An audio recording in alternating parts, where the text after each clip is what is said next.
Hello, dear all. We are going to talk about education management in this session. But before talking about education management, we need to know what education is and what management is.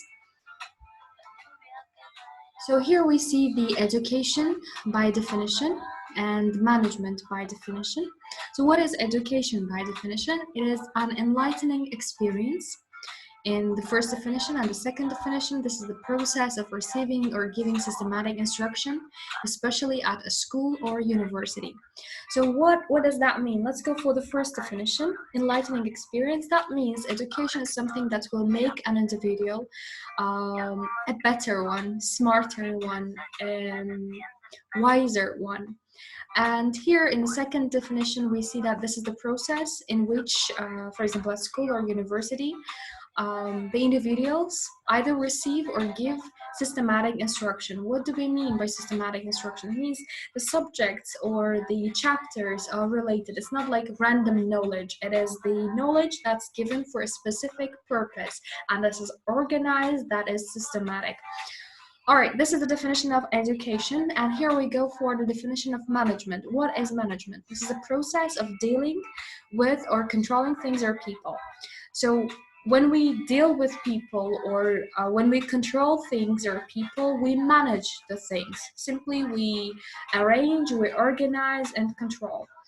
So when we say education management, we actually mean the process of dealing or controlling things in the process of systematic instruction for the enlightening experience. In the next slide, we are going to talk about the purpose of educational policy. So which purposes do we have for education, waiting for its realization? First one is social development, second, economic development, and third, cultural development. So what do we mean by social development? It means we are looking for making people better individuals socially. It's about their social interactions. It's about their the ways they deal with other people in the community, the way they help each other, the way they treat, the way they behave in the community, etc. So we are trying to reach social development to make people better socially, in social terms. And by economic development, we mean we are going to give people better life standards. Like, we don't mean to make them super rich, but at least to make them better conditions in life, better economic conditions. At least they can meet their basic daily necessities. Cultural development, we believe people who are educated are going to be culturally better. They are more intelligent. They know how to behave, like, to generalize all, like in social, economic, and cultural levels, we expect to receive or to reach development. So this is what we expect from the educational policy as a purpose. Okay, here we are going to talk about main issues at schools and universities. First of all, we have school record maintenance. What is that? You have to keep records for everything. You have to keep records for fees, you have to keep records for attendance, you have to keep records for exam results, this and that. So you have to have all these documentation and so on. So for school enrollment, for university enrollment, etc. For everything, there should be the record.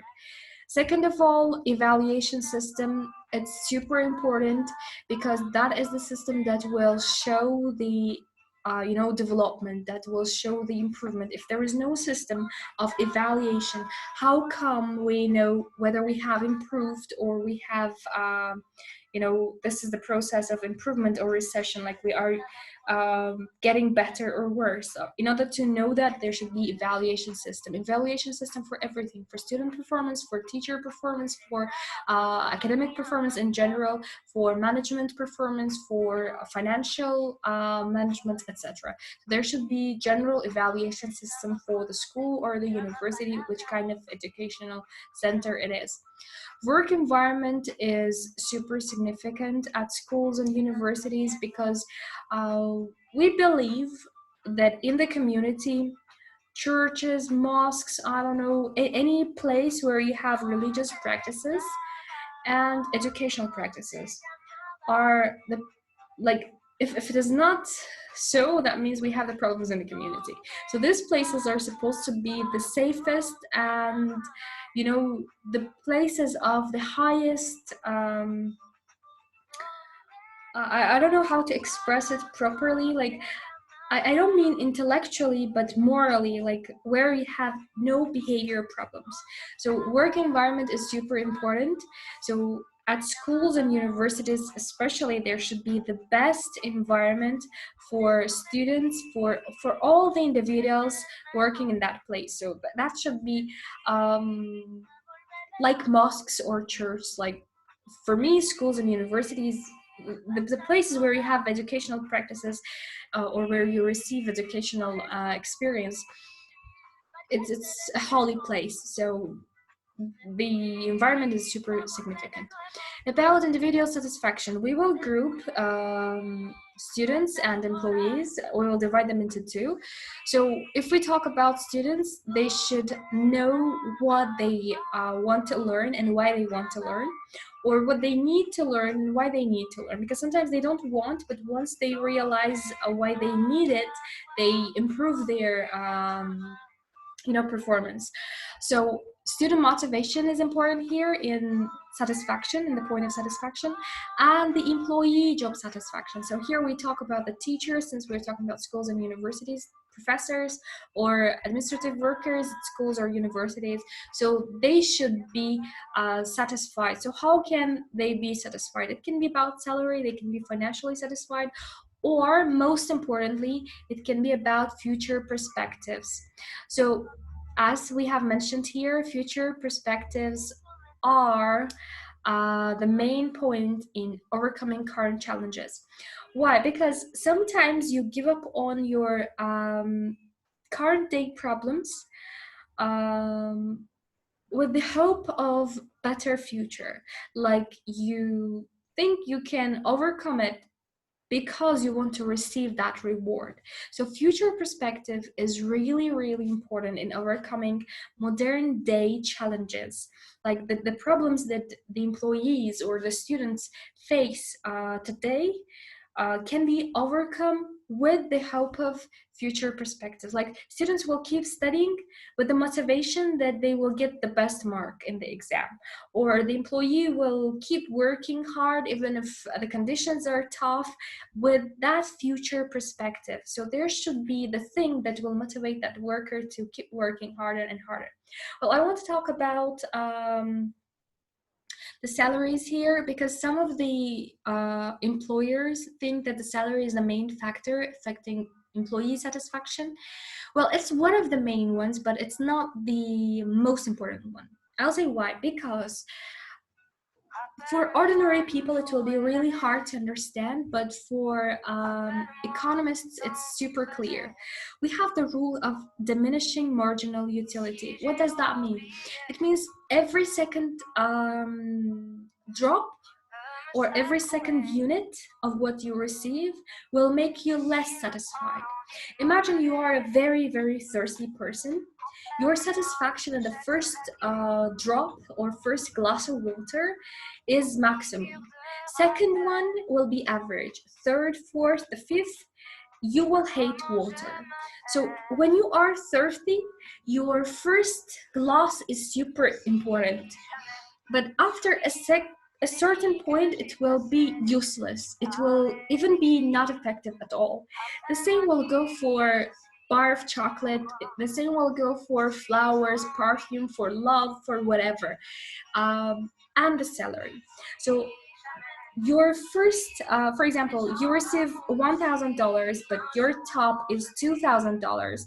And once you receive $2,000, you will be happy for the first day, second day, first month, second month. But after 4 or 5 months, you will see that $2,000 will not make you happy. So you will go for further. But in today's reality, there is a certain limit for financial motivation. Like each company has its own budget, and they cannot go over the budget, so they cannot simply meet all the employees financial expectations. So what should be done in this way, especially for professions like I don't know, people who work in the field of medicine or in the field of education, like teachers, doctors, and so on. Especially in these professions, it's really hard to keep individuals financially motivated, because they are to some extent leaders, and it's it's really difficult.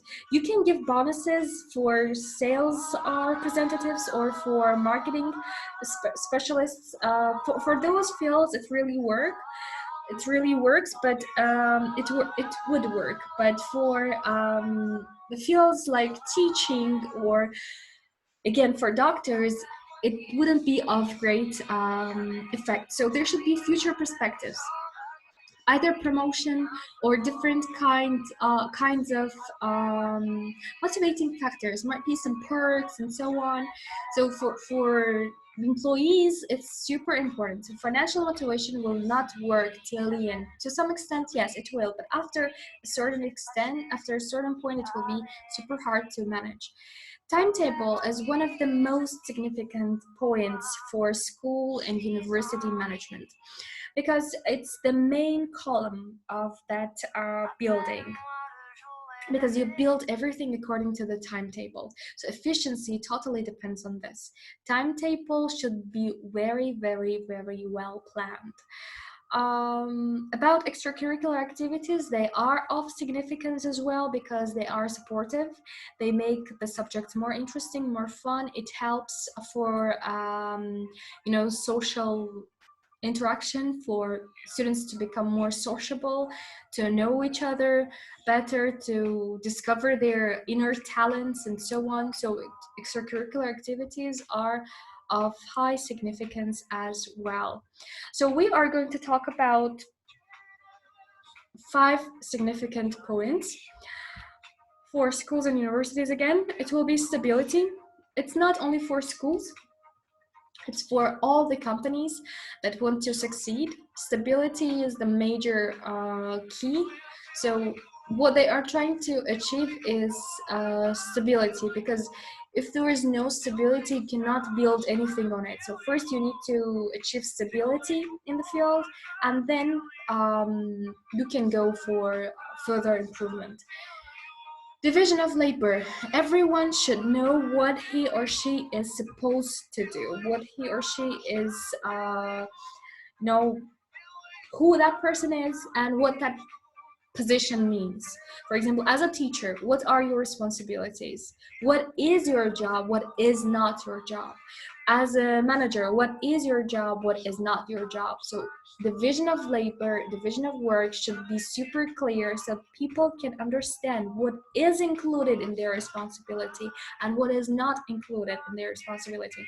Because it's not, again, only about schools and universities, it's about any workplace.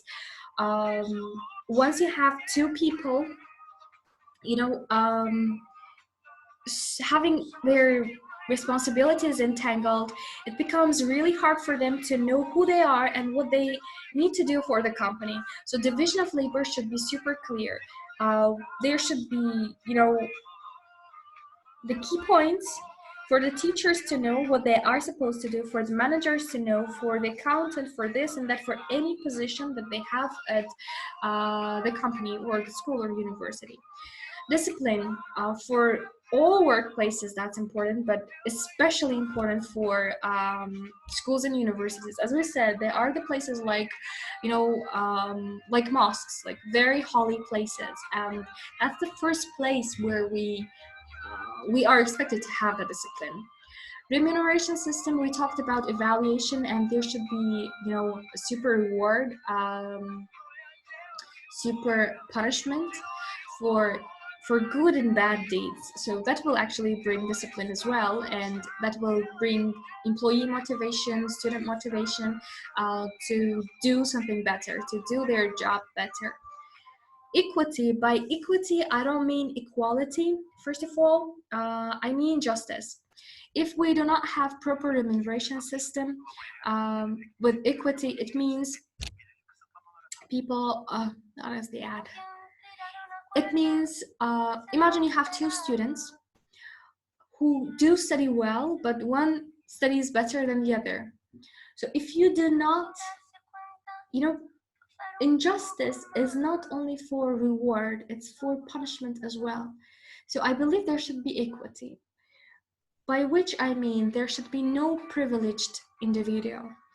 Like, if you punish one person for one deed, the same punishment for that specific deed should be applied for every single individual who does that one. There should be no, I wouldn't say mercy, but I'd say privilege.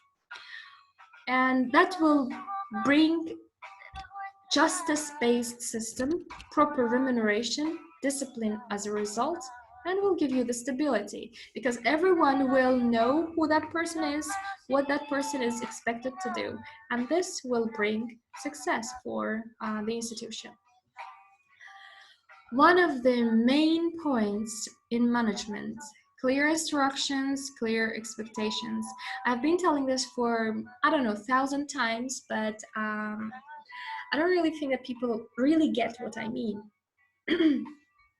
I like the game we played in one of the trainings. Imagine, let's give names like Jack, Jane, Joan, Anna, I don't know, Thomas, Jennifer, and Steve, for example. Jack is the CEO, and Steve is the student, or the, I don't know, lowest position in the company, like somebody who operates in the lowest position in the company. So Jack has no chance to talk to to Steve, for example. So this is Jennifer's job to inform Steve what he needs to do. And most of the problems in the workplace occur because of unclear instructions. So in this game that we had in training, we inform this first gentleman, the CEO. We tell one sentence. For example, I like English. That's the sentence given to this gentleman, but it's not that short, it's a little bit longer. And this gentleman tells this gentlewoman that sentence, but he tells it the way he remembers. And the same goes for this, and this individual till the last individual. In our case, this is Steve. So everyone receives the information and delivers, receives and delivers. So the point is, as a result of this experiment, you can see that the sentence that you told Jack or John, I don't remember, the CEO, the top guy, for example, I like English, and once you come to Steve and ask him, he says, for example, Japanese is interesting. And you see the differences between these two sentences. I like English and Japanese is interesting.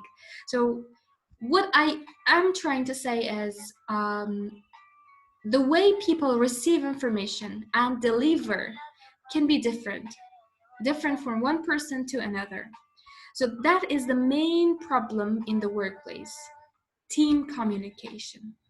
And the main problem that creates this problem, main point that creates this problem, is unclear instructions. So when you give the instruction as an employer, as a manager, as a teacher, whatever, like higher rank giving the instruction to the lower rank should make it sure that the instruction is clear. And the person, the lower rank, should know what expectations to have, like what are the expectations, to have clear expectations. So only in this condition you can achieve the goal. Like, you want to You want the student to read the material and then do the tests, but you need to give clear instructions so that the student knows what he is expected to do. He is expected to read the materials and do the tests. So that is really one of the main problems that we face in most of the workplaces, including schools and universities. That is the problem between teachers and students, managers and teachers, managers and managers, teachers and managers and students everywhere. So instructions, if you want it to be done, you have to give super clear instruction. And again, it's not only about the education management, it's about management in general. Okay, so the stages. Which stages do we have? First, planning. You need to plan what you are going to do. And people that have taken the course of project management know it well, that if you don't spend enough time on planning, you lose in realizing, in organizing, directing, and controlling. So that means you need to have specific amount of time, not more, but for 100% sure, not less than required. Because if you do not plan well, you will lose in action. When you realize, when you put that plan into action, you lose your resources such as time, energy, and so on. So you have to plan well. Again, not too much time spent on planning, but at least enough time to be spent for planning. Then organization, you need to put your plan into practice, and you need to direct, because again, it will be about instructions. Your employees may not understand, they might have some questions, so you need to be in the field to direct them. And once they have finished their questions and you see that, okay, things are going well, this is the time for controlling. You need to go to check to see if there is anything wrong or right. And right after it, we have the stage of evaluation. When everything is done over, you need to evaluate all the stages, the performance from where you were and where you have come, whether that was improvement or deteriorated condition. All right, how do we start? We start with the SWOT and we finish with SWOT. What is the SWOT? Then the question comes. SWOT, S stands for strengths, W for weaknesses, O for opportunities, and T for threats. Okay, SWOT analysis can be done for people, for individuals, can be done for companies, for countries, for institutions, for everything. Strengths, in our example, it's about the educational institution, so that is the school, university, or whatever. So what is the strengths for educational institution? It can be financial budget, like investment, funding, etc. If you have no financial problems, that's your strengths, because most of the companies in the field would have financial problems. It can be about the professors. If you have top professors in the world or in the country, that's your strong point. Or if your school or university or company is located in one of the central areas of the city, easy to reach, or one of the most crowded places. So that's the strengths, like not crowded places, but what I wanted to say is like easy to reach. Because imagine you can be a very, very good university, but it can be like in the end of the world, like super far, and no student would like to go that much distance every day, for example. Well, you can have your campus, this and that. If you have, that's a strength as well. And anything that will make your client, in this case student or the parent if it is a school, to choose your company, your institution, is your strengths, the area of strengths. The opposite of strengths will be the weakness. If you have money, this is your strengths. If you don't have money, that's your weakness. If you are not located in a proper place, that's your weakness. If you don't have the best professors or the best teachers, if it is a school, this is your weakness. If. So you know what your strengths are and what your weaknesses are.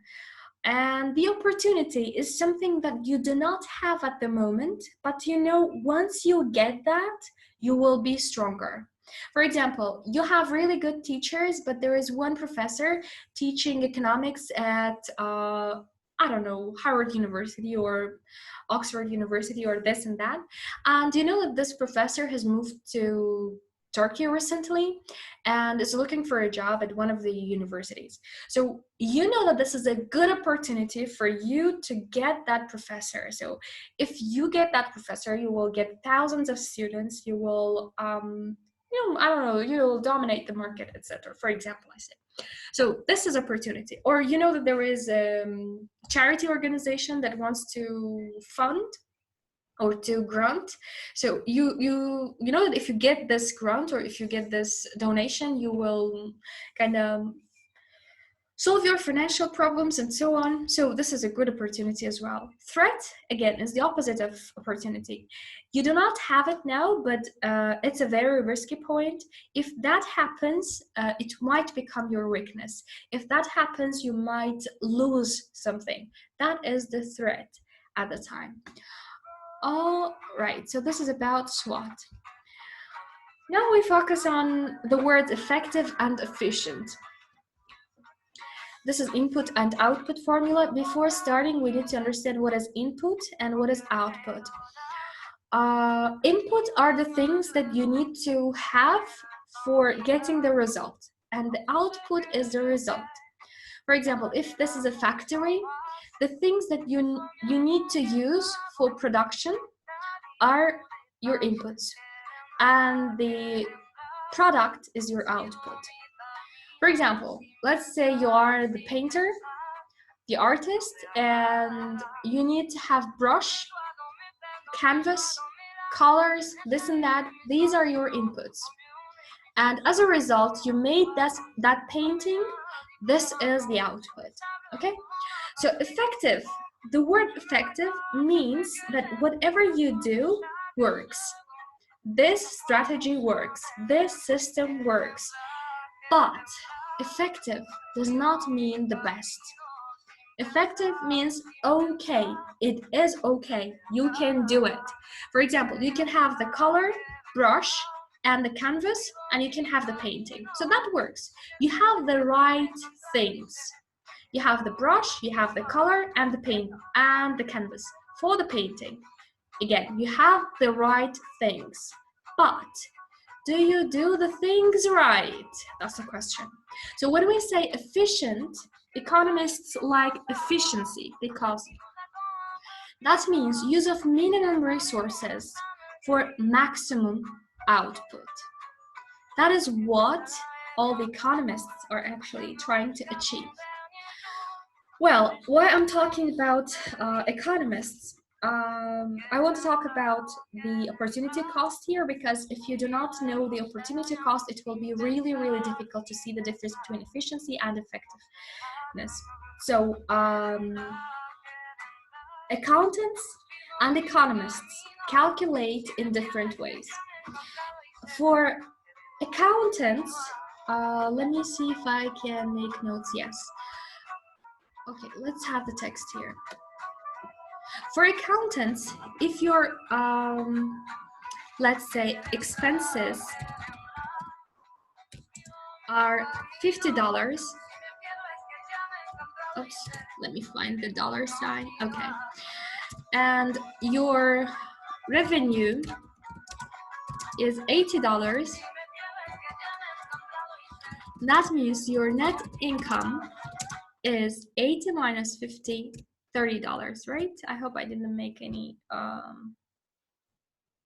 mathematical mistake. Okay, even if I made like revenue minus expense, that means net income. So that is the way accountant kind of considers the case. But let's change the color.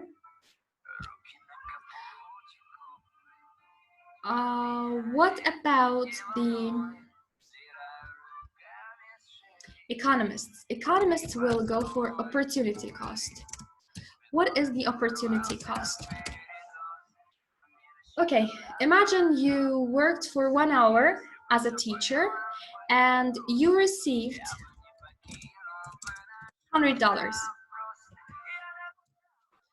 But you know that you could, and you spent for traffic, this and that, for food, let's say $20. Your accounting cost, accounting income, let's say net income is INET. Net income is $80, right? Right. Oops, percentage. Okay. What about your opportunity cost? Imagine opportunity cost is your second best option. Instead of teaching for 1 hour, you could, let's say, go for I don't know, you could spend your 1 hour to do the painting and you could sell it for $400, right? Your opportunity cost is super high for this job because here you lose around $320.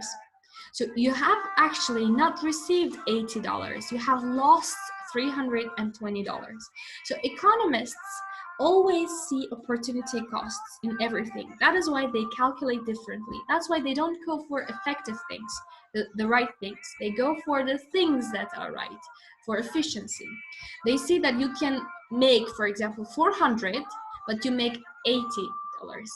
So that means it's not efficient. You should stop doing that. Like you should stop teaching how to paint, but you should go for painting and selling those paintings.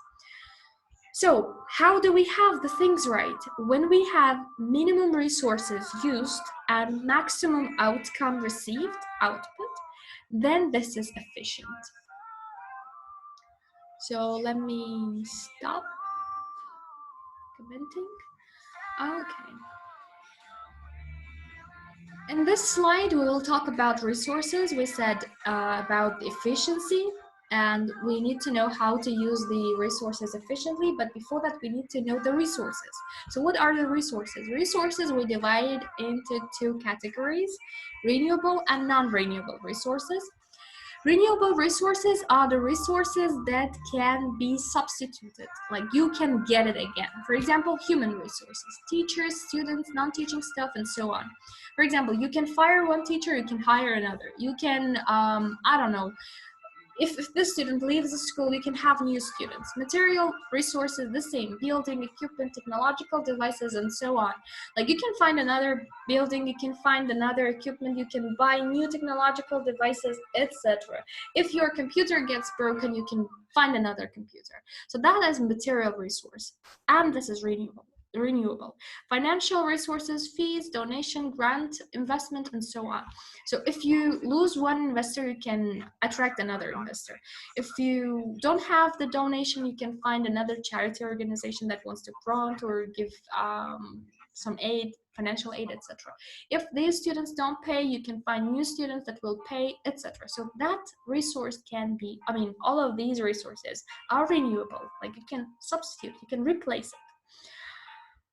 But there are non-renewable resources. Since we know the opportunity cost, now we can understand this concept. Okay, what are they? Time, most importantly. Then energy and knowledge and values. Knowledge, energy, and values, they will be related to time. So once you lose the time, you lose them all. Like they will, in education system, in education management, they are all about time. Once the time is gone, the energy of proportionate to that time is gone, and the knowledge related to that time is gone as well. What do I mean? For example, the previous month is gone. The previous hour is gone. The previous day is gone. The energy that you had for that previous hour, for that previous month, for that previous week, day, whatever, is gone. And the knowledge that could be taught, the value that could be given, that could be delivered during that time is gone. So whatever you could teach using this energy during that time, you didn't teach is gone. It will never come back again. Like March 2020 is gone. It will never be replaced. You can never receive that again. So the resource that you need to be super focused about is time. and proportionate to that, energy and knowledge, because once you lose time, you lose energy and knowledge, because we are talking about education, we're talking about knowledge and values. But renewable resources are not the problem, so you can again substitute them in one way or another. Well, I need to erase this part. Well, oops, what are you doing? Okay, just a second. Okay. All right. So here we have short-term and long-term concepts. Again, economists know this better, like they know short run and long run. In the long run, all the problems are solved for some economists, but if we ask Keynes, he's gonna say, how did he say?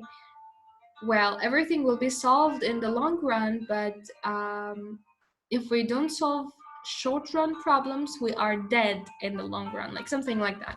So I really like that phrase. Well, things need to be efficient in the long term. Short-term efficiency is important as well, but long-term goals are more important than short-term. Long-term results are more important than short-term. Like long-term is always more important than short-term, except for the cases in which we face crisis, in case when there is a certain point of risk. Because when you don't solve these short-term problems, you cannot reach these long-term goals. So short-term things should be evaluated in long-term significance, long-term significance and short-term importance. And actually, in this point, I'd like to talk about things that are actually important and urgent.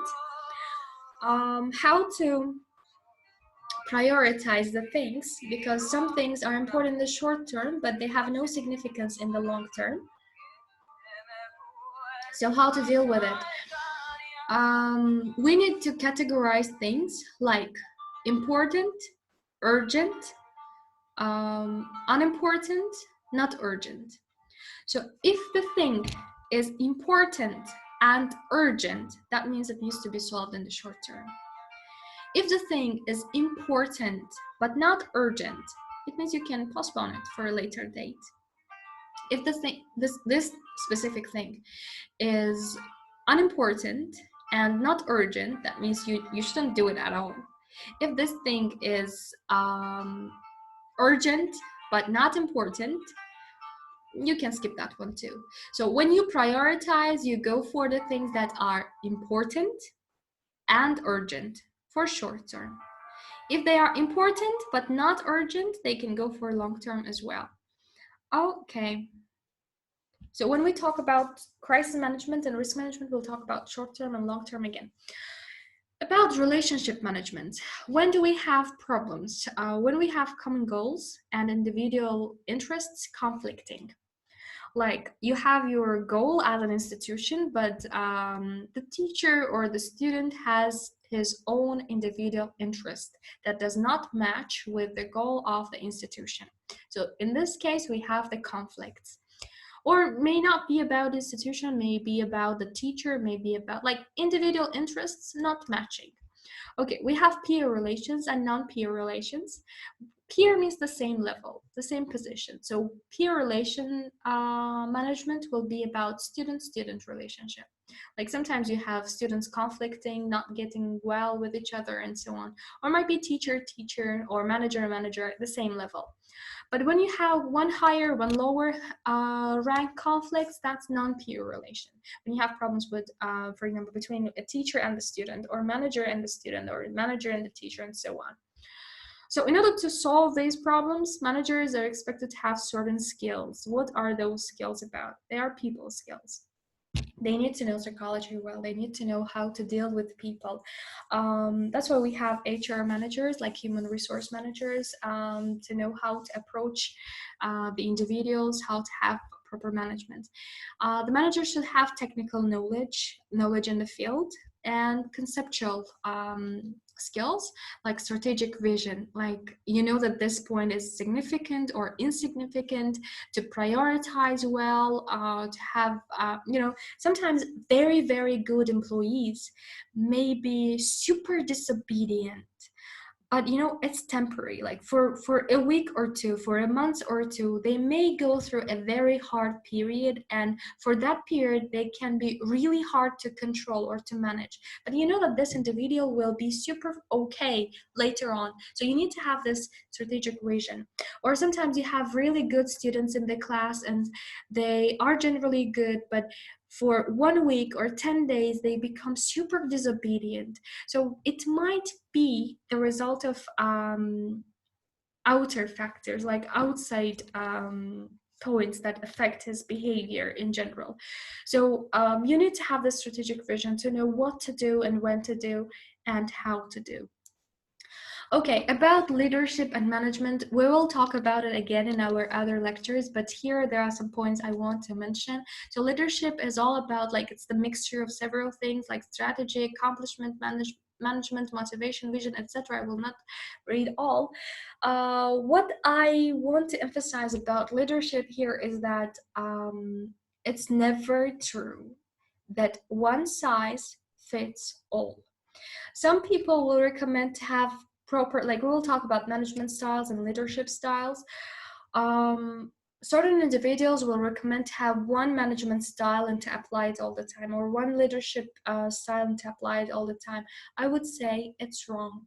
You cannot apply one specific type for all conditions, because one size fits all is wrong. So leadership is all about the conditions, all about the circumstances. Sometimes you need to be tough, sometimes super, gentle, sometimes having higher sense of empathy, and so on. Like, depending on the circumstances, you will decide which approach to have.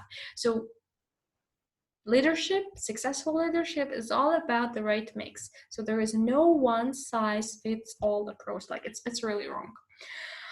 All right, so here we have main areas of conflict in education management. First of all, it's about paper-based processes. As we said in the beginning of the slide, of the presentation, that we have too many things to be recorded, like attendance, fees,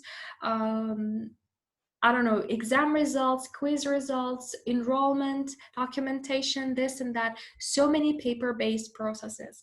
So what can be done in order to solve this? There can be some school management system automatically having this academic processes done. It will save time and it will reduce the workload. So online system would work well if you have cybersecurity and so on at school or university. Second one is again related to this one, online registration for all emails, for notifications, fees, etc. to be sent online, for enrollment and so on, the process to be done online. It would save a lot of time and energy again, and it would again decrease the workload.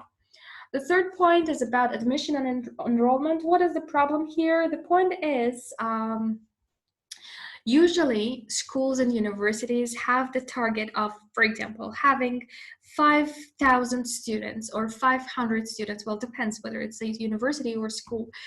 And for that academic year, they end up receiving, for example, if they have the goal of 400 and they receive 200, that is a big problem, because that means they have had all the planning for 400 students. Well, sometimes people think that if you have planned for, you have targeted at 400, but you received 700 students and they consider it to be success. Well, it's not success. That means you have wrong definition of success. Success is when you achieve your goal. If your goal is to achieve 400 students, but you get 420, it's not success. If you get 380, it's not success. Success is when you get what you have planned in the very beginning. If your goal was to get somewhere in between 400 to 600 and you get 500 students, well, yes, this is successful planning and action. But most of the time, schools and universities fail in doing this. So what kind of problems can we have? Most often we face financial problems, because when you have the capacity of having 400 students but you receive 200, that means you waste your resources for the second half. And when you have the capacity, like when you know that your institution is ready for example 5,000 students, but you receive 10,000 or 8,000 students, it means you are going to run out of certain, resources, like I don't know, technological devices, rooms, this and that. That means you will have chaos for a while. So you should go for crisis management, I don't know, extra investment, this and that. So usually institutions can deal with more number of students because they pay more, but still it's not success. Success is when you achieve your goals. All right, and what to do to achieve your goals? Since we have this capitalistic conditions, that means there should be competition. There is competition.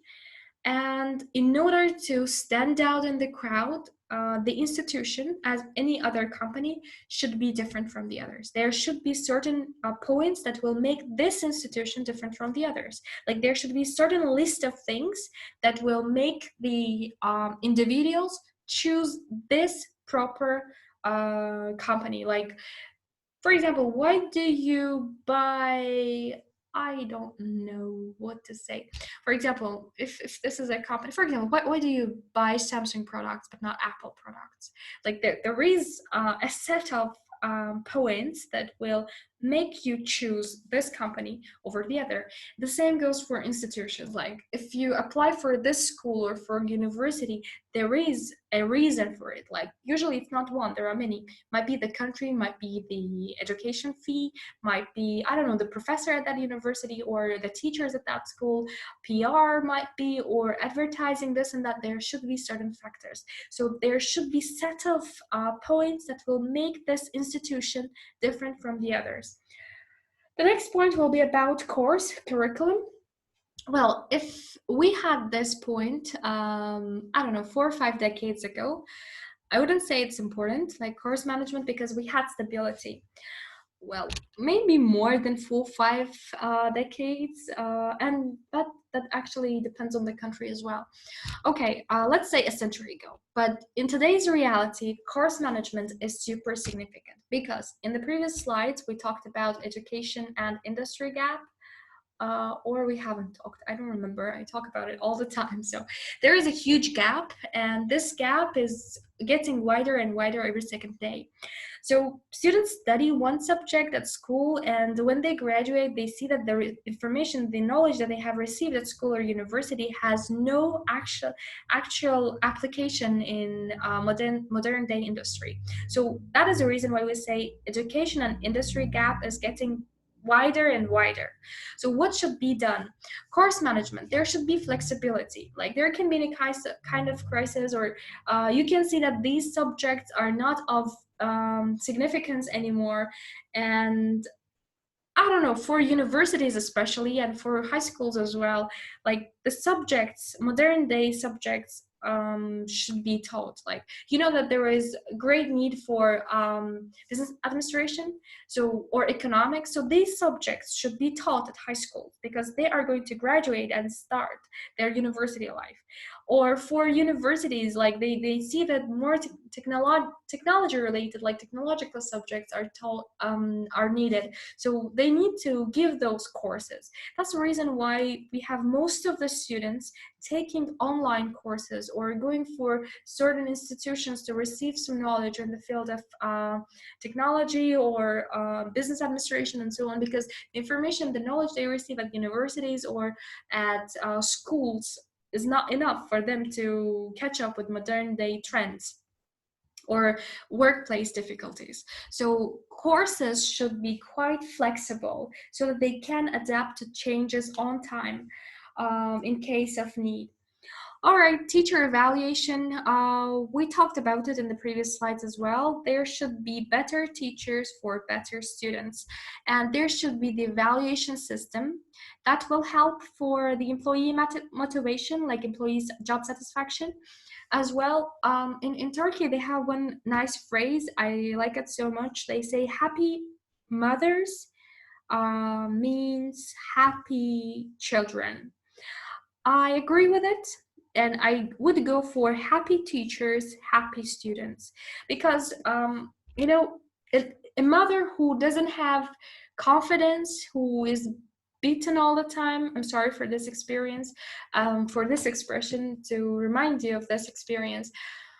Like the mother who is sad all the time, not strong at all, super weak and so on, cannot teach her children to be strong or to demand his rights or to be confident in the community. So these children are either going to be super introverted or super aggressive in the community. So there is no sad mother giving a happy child to the universe. So I believe sad teachers will create sad students. Happy teachers will create a happy community, because students are future community. I would even say the teacher's role is higher than the parent's role in the community. All right. When we talk about communication and collaboration, what can be done in this way?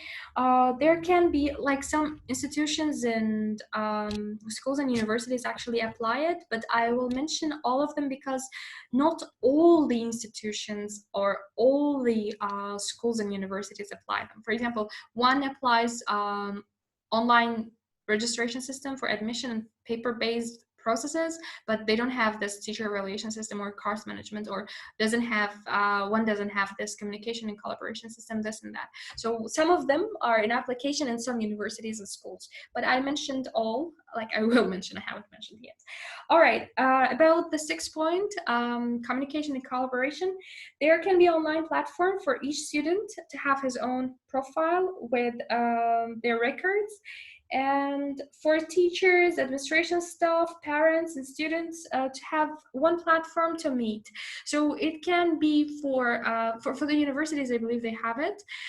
For the schools, that can be good for the teachers and parents and administrative members to meet in the same platform, where they can see the student background and the teacher background, administrative background, and their records. For teachers, their records. For students, their records. You can see how many lessons they have missed, like the absent, the number of absent classes and so on. Like, I mean, in general, quiz results, exam results, and so on. Like, that's what I mean by records. And about the 7th point, classroom management strategy. It's one of the major points, actually. So we have this absence issue, we have disciplinary problems, student misbehavior, and so on. There can be a behavior management system for classroom management strategy. Student misbehavior, when we ask the educators, they say this is the responsibility of parents, but when you ask the parents, they say it's the teachers and the school's responsibility in general. Sorry. I would, to be honest, in the beginning, I used to think that is the parents' responsibility, because, you know, in one class, you see 40 different students. If it is a university, you see hundreds of different students. For example, in one lecture, you can have minimum 130, 40 students. And there you see, like, each student has a totally different personality, and mostly that's affected by the family. But the point is, not all the parents are educated, not all the parents are literate, and not all the parents are psychologists. Usually we see the parents who actually need help, parents who need guidance, parents who don't know what to do with the given situation. Like, especially for schools, when you have teenagers, parents suffer a lot. Like, they have the problems teaching their children how to behave, because they become super disobedient, they start shouting at their parents, they start misbehaving and so on. So I believe school is the place, or the university is the place, where they should learn everything. They should learn life, they should learn science, they should learn values, moral values, everything at school. Because for parents, in some families, they do not have both of the parents. Like, some of them are either single mothers or single fathers. Some, even in modern days, we have most of the students coming from broken homes.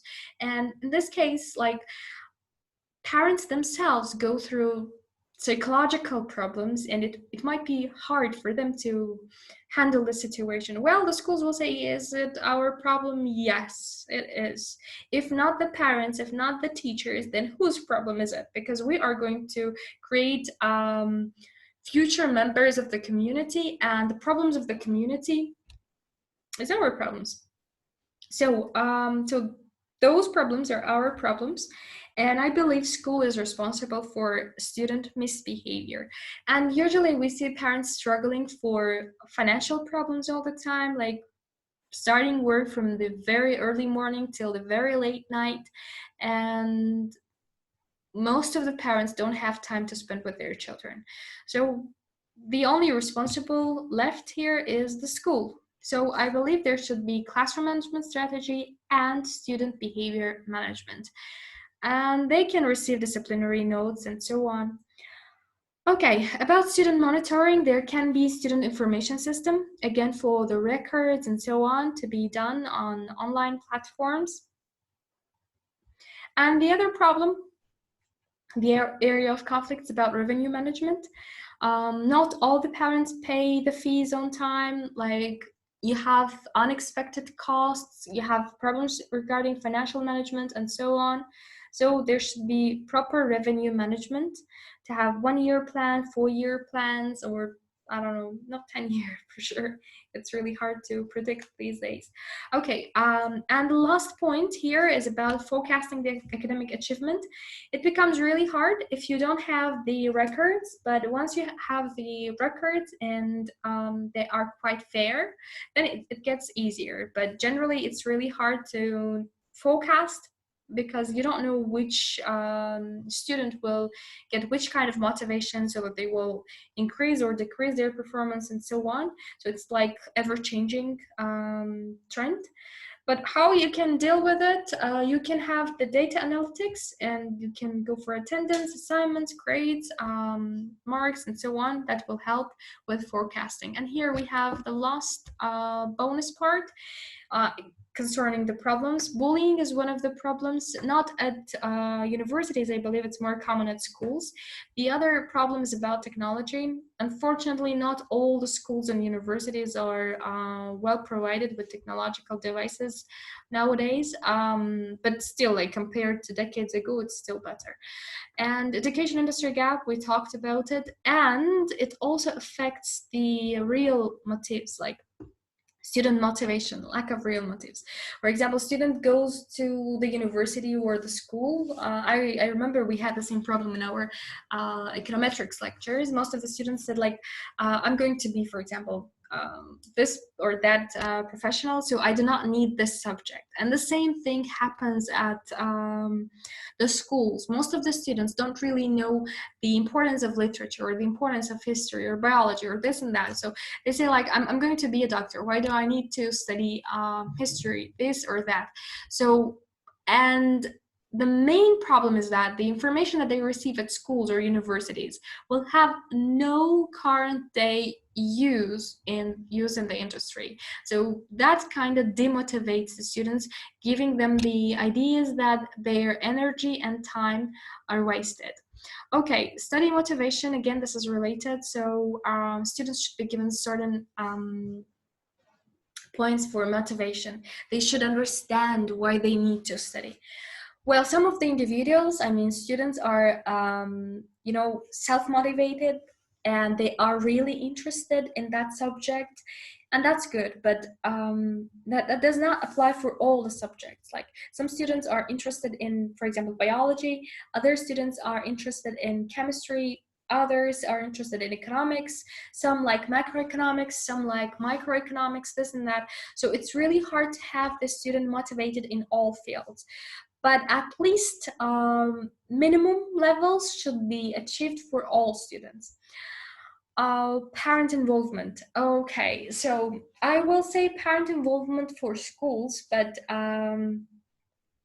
any outside factor for university or any other educational institution will be the same, but we have just written parent. Okay, I compare doctors with teachers all the time, and it's, for me, super, super ridiculous. Imagine you are coughing, and that's just simple flu.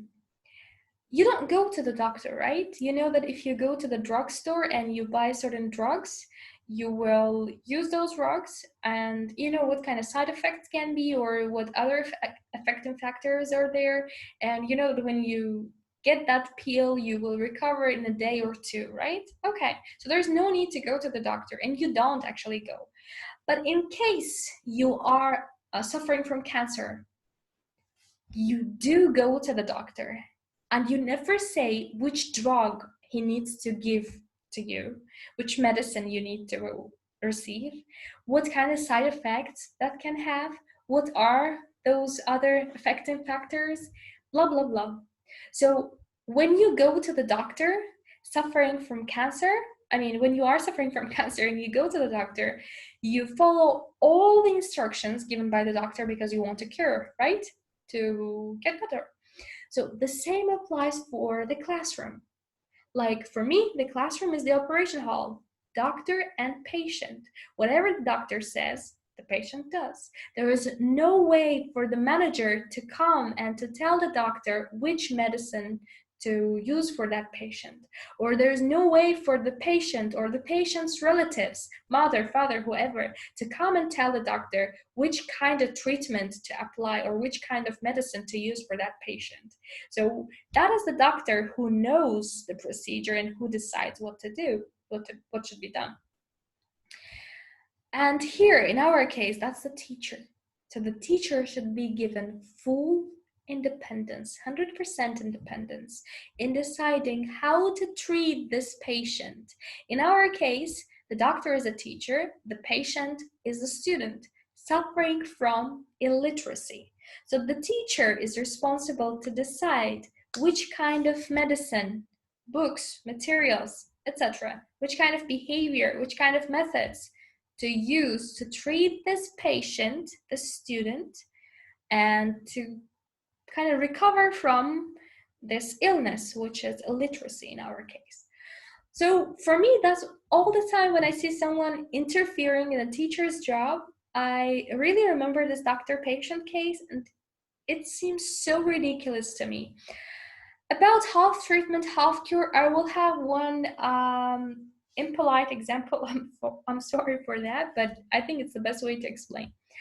Sometimes, like even in the doctor-patient case, for cancer, you cannot expect, 2 days results. Like you go to the drugstore, you buy that medicine, you get that one for 2 days, and then you recover suddenly. No, it takes months. The same goes for education. Like there's sometimes there's no way to receive the result. That student needs to. That's the same for behavior. That's the same for his psychology and knowledge. So he needs to keep going. Like if you do it 39 times, but you needed to do it 40 times, you receive nothing. So you need to go for the 40th time so that you receive the result.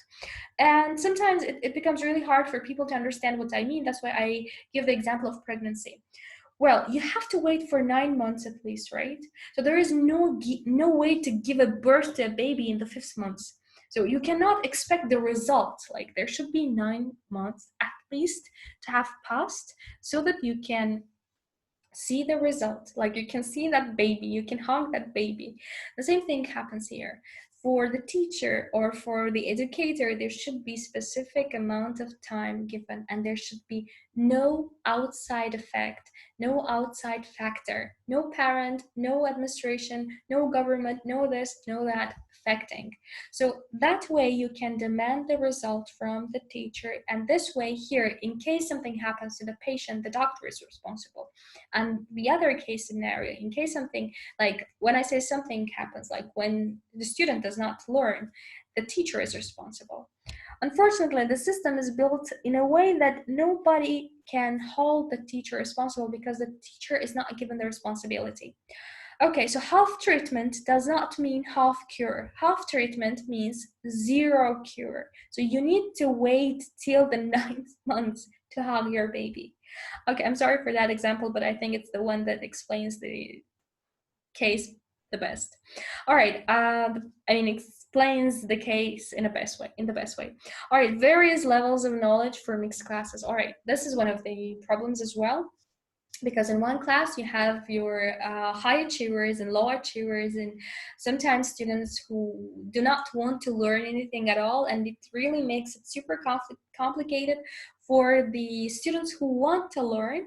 And sometimes students want to learn, but they can't learn because of the knowledge level. So what can be done? There can be like A and B divisions for mixed classes, for high achievers and low achievers, different standards, or there can be supplementary lessons for the low achievers to catch up with the high achievers. Then about performance measurement, I will not go for the school level or the university level. I believe this is the problem in the country level. I believe the Ministry of Education should do something about it, because there's no standardization. Well, for some schools, for some countries, they have, but I think they will kill me through this presentation. It doesn't work, unfortunately. We see that it doesn't work because, as we talked about education and industry gap, nowadays, industry is booming super fast, but education cannot catch up with it. So standardization does not really work. Things should be organized in a way that can be of effect. So, and performance measurement, there should be one standardized measurement, because for the universities or for the schools that can give the certificate or the graduation diploma, there is no specific examination for them to pass.